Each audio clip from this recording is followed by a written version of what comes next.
John Airy here with AintItCool.com, and I'm talking today a little bit about Doctor Who. I dearly love the show. It's fantastic, especially the new Who version that we've been watching since 2005.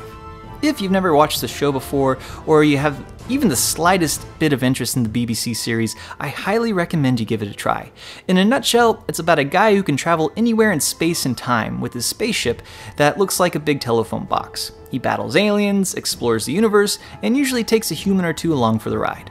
Here's my list of the top 5 best episodes to watch for anyone thinking about getting into Doctor Who.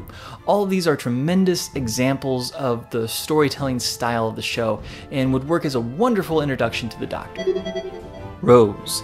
This is the episode that introduced Who to a new generation, including me. An ordinary department store worker meets the Doctor on the eve of an alien invasion.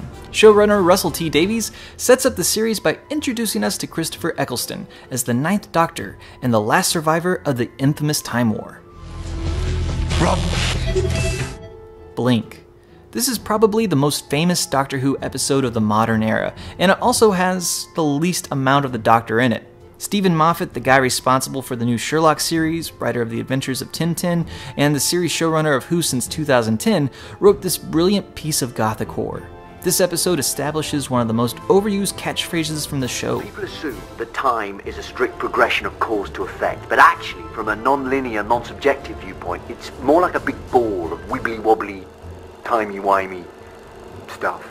And introduces us to one of the most sinister and ingenious alien races in the galaxy, the Weeping Angels. Like a lot of great Doctor Who episodes, it's creepy and terrifying without relying on blood or gore for its scares. Girl in the Fireplace. The 10th Doctor, played by David Tennant, boards a spaceship in the 51st century. While on board, he finds a gateway to the bedroom of Madame de Pompadour in the 18th century. The Doctor must save her from a group of clockwork robots sent from the future to kidnap her. The episode has a little bit for everyone here, with some fun action scenes, a little history, and a heartbreaking romance between the Doctor and the Madam. Silence in the Library. The Doctor and his companion visit a library planet full of books, but no people. In this adventure, they team up with an archaeology team to figure out the link between a little girl who seems psychically connected to the library's computer. Many of the characters are killed off in a hauntingly memorable fashion, proving that just about anything can happen in a Doctor Who episode. Vincent and the Doctor.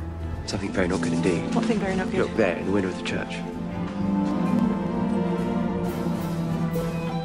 Is it a face? Yes. And not a nice face at all. I know evil when I see it, and I see it in that window. Originally, when Doctor Who premiered on the BBC in 1963, it was meant to be a family program that taught kids about science and history. In that vein, the episode penned by screenwriter Richard Curtis focuses on the life of Vincent van Gogh. When the Doctor and his companion notice a small alien has been included in the Church of the Au revoir, they go back to 1890 to meet the famous artist.